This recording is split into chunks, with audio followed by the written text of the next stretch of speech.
예수를 만지려고 힘쓰니, 예수를 만지려고 힘쓰니, 이 제목으로 하나님 말씀 전하겠습니다. 데일 카네기는 리더십과 자기개발 분야에서 탁월한 강사이자 세계적인 작가입니다.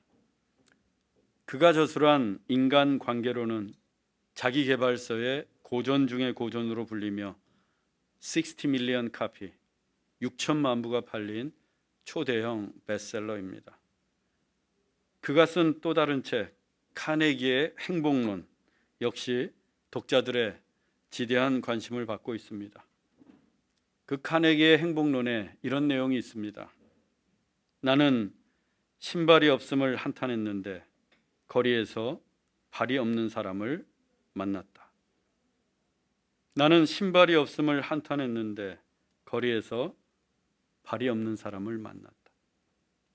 매일같이 똑같은 신발만 신고 다녀서 나는 왜 이 신발뿐일까 하면서 다른 신발, 새 신이 없음을 한탄하고 길을 나섰는데 그 길에서 발이 없는 사람을 만났습니다.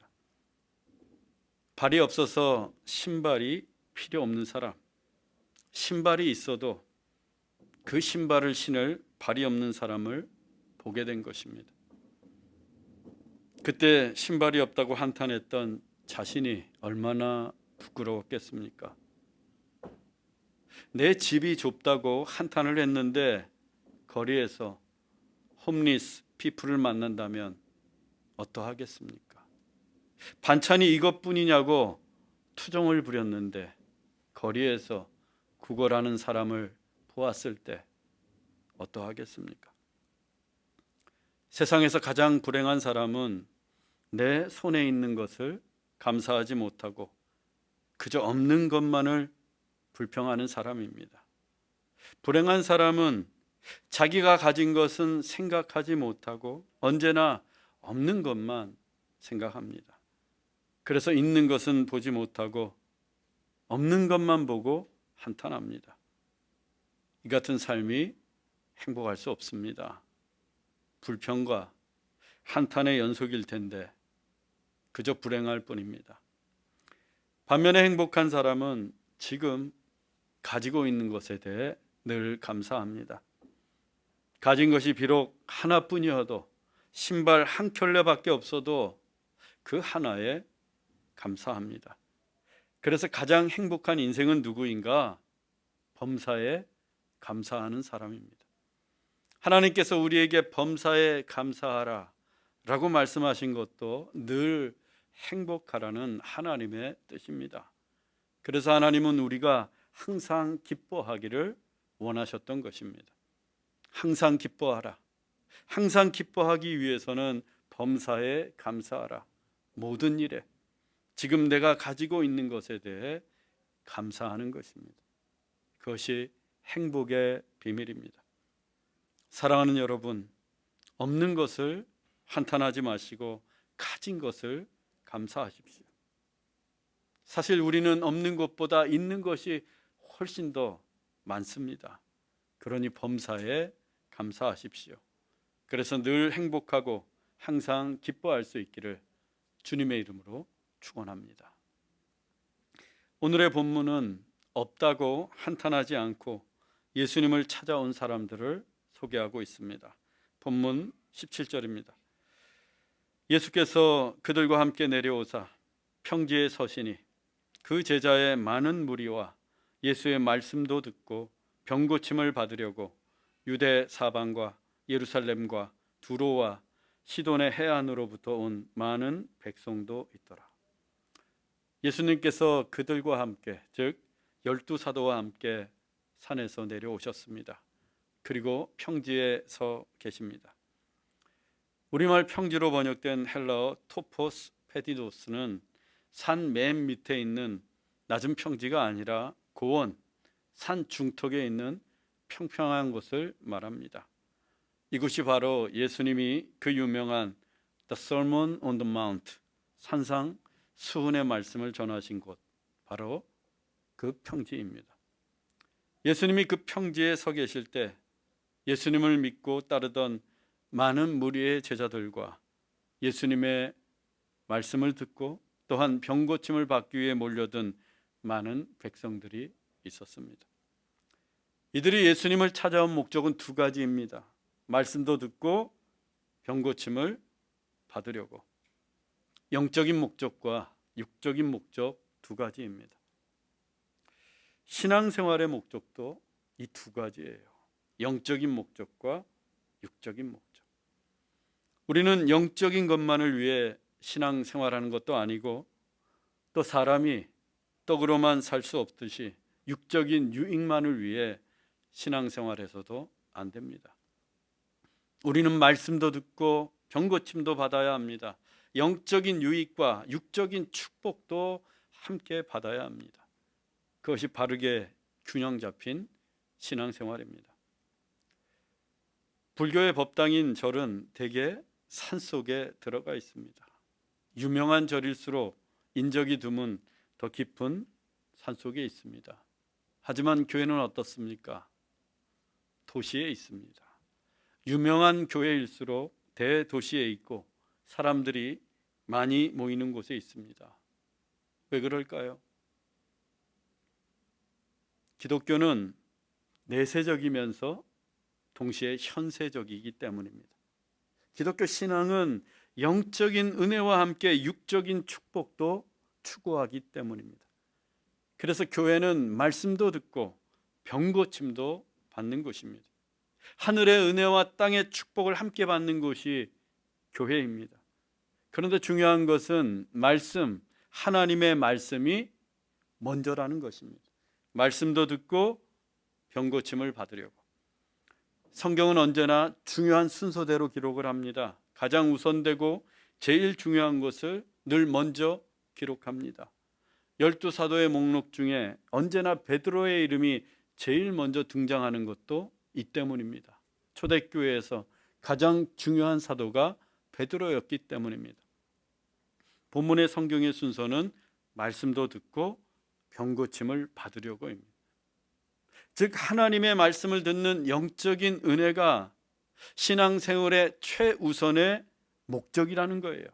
그 다음이 병 고침과 같은 육적인 축복입니다. 이 순서를 바꾸면 안 됩니다. 신앙은 균형도 중요하지만 순서가 더 중요합니다. 언제나 하나님의 말씀이 먼저 이어야 합니다.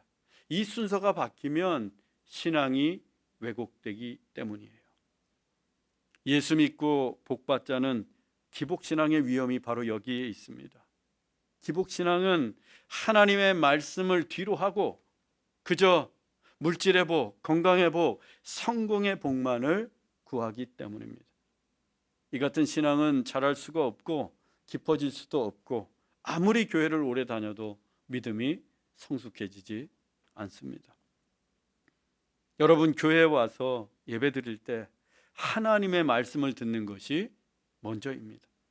말씀의 은혜를 먼저 받아야 합니다. 그 다음 병 고침도 받고 위로도 받고 성도의 교제도 나누는 거예요.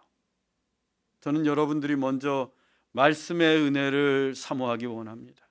말씀의 은혜가 먼저 충만해지기를 원합니다. 그래서 깊어지고 성숙해지는 믿음의 사람들이 되십시오.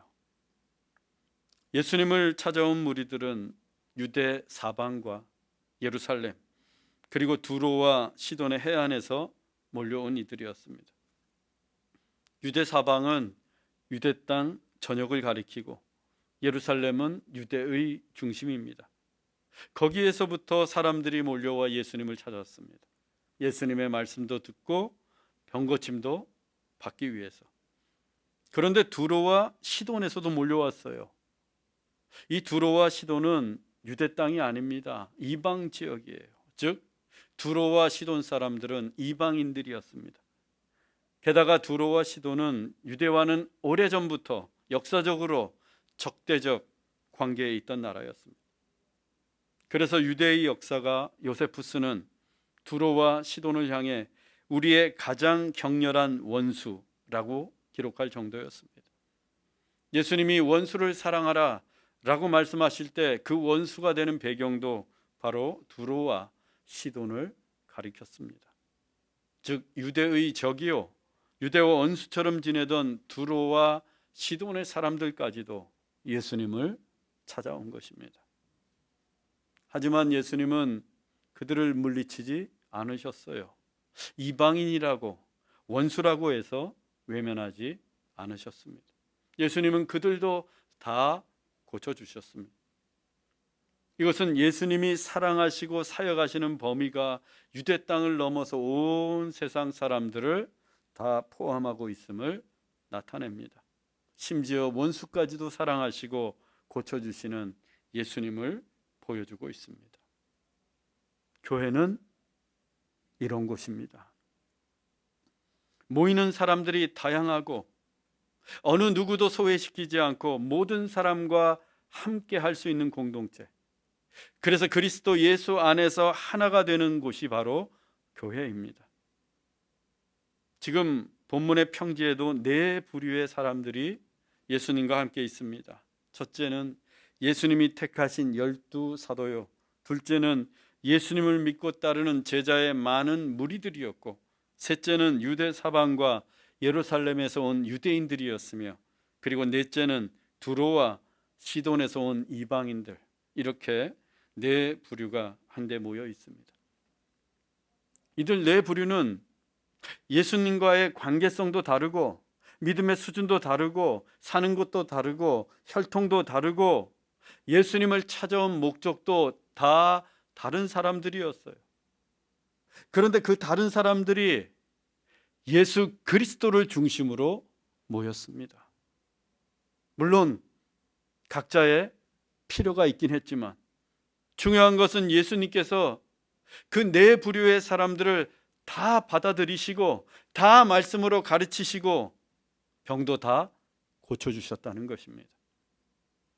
그들뿐만이 아닙니다. 본문 18절입니다. 더러운 귀신에게 고난받는 자들도 고침을 받은지라. 예수님은 더러운 귀신에 들려 고난받는 자들도 고쳐주셨습니다. 이 귀신은 악한 영으로 사단의 마귀의 졸개입니다. 그래서 귀신이 들린 것은 사단의 지배를 받는 것을 말합니다. 성령이 주인이 아니라 사단이 주인이 되어 사단에게 조종을 받고 있는 것이 귀신 들린 자예요.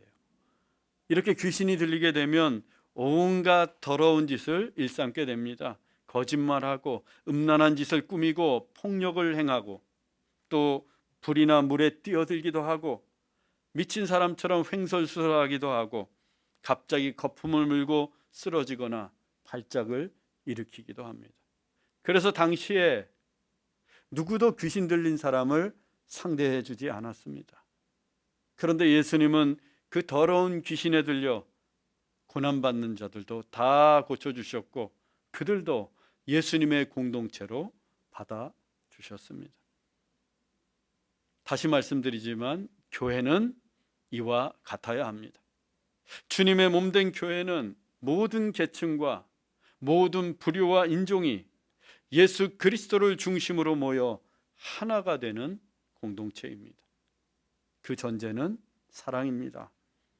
서로 사랑하는 것입니다. 나와 다름을 수용하고 인정하고 서로 사랑하는 것입니다. 저는 우리 좋은씨앗 교회가 누구도 소외받지 않는 교회, 모든 사람들이 환영받는 교회가 되기를 원합니다. 새가족분들 열렬히 환영하십시다. 어떤 필요에서 모였든 예수님을 찾아왔다는 사실이 중요합니다. 그렇게 예수님을 중심으로 서로 다양한 사람들이 모여서 서로 사랑하고 주 안에서 하나 되는 교회가 되십시다. 예수님에게로 몰려든 사람들이 한결같지 않은 행동이 있었습니다. 본문 19절입니다. 온 무리가 예수를 만지려고 힘쓰니 이는 능력이 예수께로부터 나와서 모든 사람을 낫게 함이로라. 예수님을 찾아온 무리가 예수님을 만지려고 힘을 썼습니다. 예수님에게서 능력이 나와 사람을 낫게 했기 때문입니다. 누구든지 예수님을 만지면 어떤 병이든 나았어요. 그렇다면 만져야죠. 내 몸이 병들고 아프면 예수님을 만져야죠. 왜? 만지기만 하면 낫게 되니까. 예수님을 만지면 예수님으로부터 능력이 나와서 낫게 되니까 무조건 만져야 됩니다. 이 본문의 배경이 되는 지역은 갈릴리였습니다. 예수님의 12사도 대부분은 갈릴리 출신이에요. 그런데 그 사도들만 모인 게 아니라 유대 사방과 예루살렘에서도 사람들이 몰려왔어요. 예루살렘에서 갈릴리까지의 거리는 사마리아를 빙 돌아서 가야 되는데 그 거리가 좋기 200km가 됩니다. 하루에 30km씩 걸으면 일주일, 20km씩 걸으면 최소 열흘이 걸리는 먼 길이에요. 다 아픈 사람들이잖아요. 많이 걸어갈 수 없는 사람들이에요. 그런데 그 먼 곳에 계신 예수님을 찾아왔어요. 예수님을 만져보겠다고. 예수님을 만져서 나음을 입겠다고 그 멀리에서부터 예수님을 찾아왔습니다. 정성이 대단하지 않습니까? 이 갈릴리는 유대 땅 맨 북쪽 끄트머리에 있습니다. 그래서 그 갈릴리만 살짝 올라가면 이방 땅이에요. 그 갈릴리에서 북쪽으로 60km를 가면 두로와 시돈이 나옵니다. 그래서 갈릴리에서는 사실 두로와 시돈이 예루살렘보다 훨씬 더 가깝습니다. 하지만 앞서 말씀을 드린 것처럼 이 두로와 시돈은 유대와는 원수지간이고 적대적 관계에 있었습니다. 또 나라가 다르기 때문에 국경을 넘어야 합니다. 그들이 국경을 넘다가 적개심을 품은 유대인들에게 발각되면 무슨 일을 당할지 아무도 장담할 수가 없습니다. 즉 두로와 시돈 사람들이 갈릴리로 내려오는 것은 매우 위험한 여행이었어요. 그런데도 두로와 시돈에서 많은 사람들이 예수님을 찾아왔습니다. 원수지간의 위험을 무릅쓰고 예수님 한번 만져보겠다고 찾아왔어요. 그들의 정성도 대단합니다. 이것은 우리에게 예배의 본질에 관한 중요한 메시지를 전해줍니다. 예배는 예수님을 터치, 만지는 시간이기 때문입니다. 예수님을 만지려고 힘쓰는 시간이 예배입니다. 우리가 부르는 찬양도, 우리가 드리는 기도도, 우리가 듣는 하나님의 말씀도 다 예수님을 만지려고 힘쓰는 시간이에요. 이 찬양과 기도의 말씀의 시간을 통해서 우리는 반드시 예수님을 만질 수 있어야 합니다. 그런데 우리는 본문 속 사람들처럼 예수님을 직접 볼 수 있거나 물리적으로 예수님을 만질 수 있는 게 아니에요. 왜? 예수님은 부활하신 후에 하늘로 승천하셨기 때문입니다. 그 예수님이 누구를 우리에게 보내주셨어요? 성령님을 보내주셨습니다. 그래서 우리의 예배 가운데 지금 성령님이 임재해 계세요. 이곳에 임재해 계신 성령님을 만나는 것, 그것이 예수님을 만지는 겁니다. 그렇다면 우리는 예배 중에 성령님을 만나려고 애쓰고 힘쓰고 관심을 쏟아야 합니다. 마치 예수님을 만지듯 성령님을 만나야 돼요. 그냥 대충 때우듯이 일주일에 한 번 예배 드리러 오는 게 아니라 예배 시간에 다른 생각을 하거나 다른 일로 바쁜 게 아니라 우리의 시선을 예수 그리스도에게 집중하고 우리의 온 마음을 다해서 힘을 다해서 성령님을 만나려고 힘써야 합니다. 지금 평지에 모인 사람들의 수가 매우 많습니다. 예수님의 12사도들도 있고 평소 예수님을 따르던 많은 무리의 제자들도 있고 또 유대와 예루살렘에서 몰려온 사람들도 있고 두로와 시돈에서도 많은 사람들이 예수님을 찾아왔어요. 그 많은 사람들이 예수님을 만지려면 어떻게 해야겠습니까? 예수님은 혼자신데 인파를 해치고 앞으로 나아가야 돼요. 앞을 다투어서 예수님 가까이 나아가야 됩니다. 예수님에게 시선을 고정하고 내 온 힘을 다해서 예수님 가까이 나가야 돼요. 어디까지? 예수님이 손에 닿을 수 있을 때까지. 그래야 예수님 만질 수 있는 거잖아요. 멀리서 폼 잡고 서 있으면 예수님 만질 수 없어요. 얼마나 애를 쓰고 힘을 써야겠습니까? 예수님의 옷자락이라도 한번 만지려면. 그렇게 힘을 써서 예수님을 만지면 주님의 능력이 그들에게 나타나 그들을 낫게 합니다. 주님의 능력이 어떤 병도 낫게 하고 어떤 사람도 고치게 됩니다. 그렇다면 마땅히 예수님을 만져야죠. 당연히 예수님 만져야 합니다. 여러분은 이 예배 시간에 얼마나 성령님을 만나려고 힘을 쓰고 계시나요? 하나님을 만나기 위해 여러분들은 어떤 노력을 하고 계십니까? 그냥 덜렁덜렁 교회 왔다가 덜렁덜렁 돌아간다면, 예배는 드렸는데 하나님을 만나지 못하고 돌아간다면 그 인생에는 하나님의 능력이 나타날 수가 없습니다. 하나님을 만나야, 하나님을 만져야 하나님의 능력이 우리에게 나타납니다. 하나님을 만날 때 성령의 능력이 우리에게 임합니다.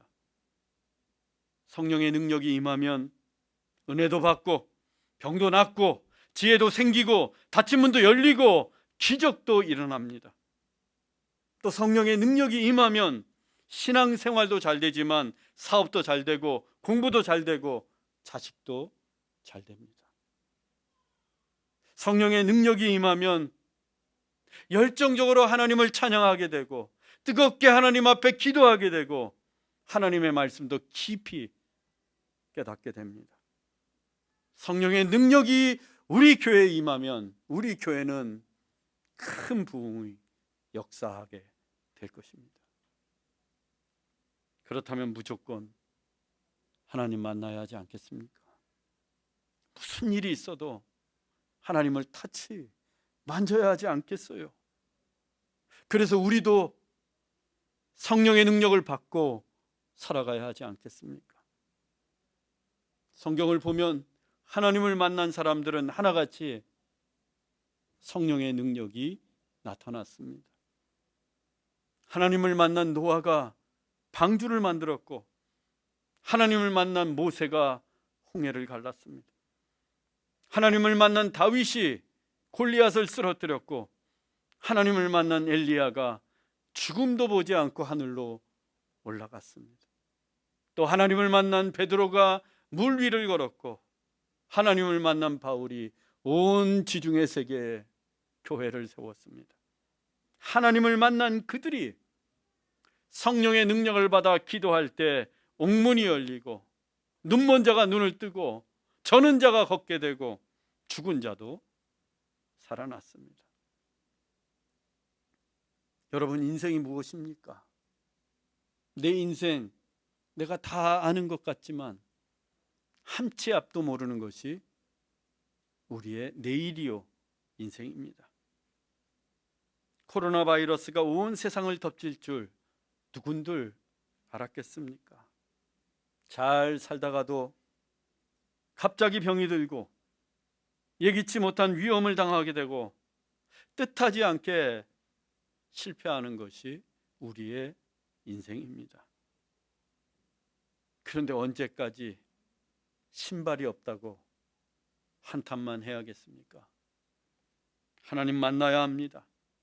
하나님을 만나서 우리도 성령의 능력을 받아야 합니다. 그래야 병도 낫고 고침도 받고 인생도 새로워집니다. 그리고 우리의 사역까지도 달라집니다. 그러면 누가 하나님을 만날 수 있겠습니까? 어떤 사람이 하나님을 만질 수 있겠어요?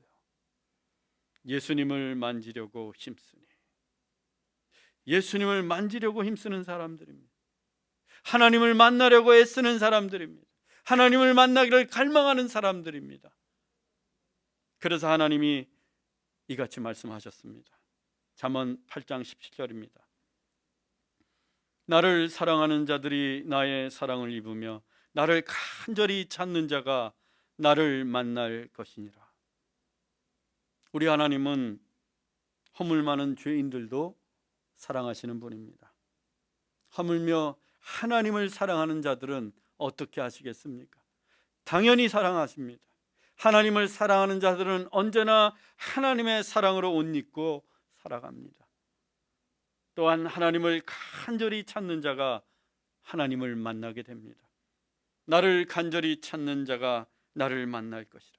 하나님은 하나님을 간절히 찾는 자를 만나시겠다고 약속하셨습니다. 하나님을 만나려고 힘쓰는 자, 하나님이 꼭 만나주십니다. 그러면 그때 하나님의 능력이 우리 삶 가운데 나타나고 우리의 모든 것이 새로워집니다. 사랑하는 형제자매 여러분, 하나님을 간절히 찾으십시오. 하나님을 만나기를 갈망하십시오. 찬양 중에, 기도 중에, 말씀 중에 하나님을 만지려고 힘을 쓰십시오. 오늘 이 예배 중에 모두 하나님을 만나기 바랍니다.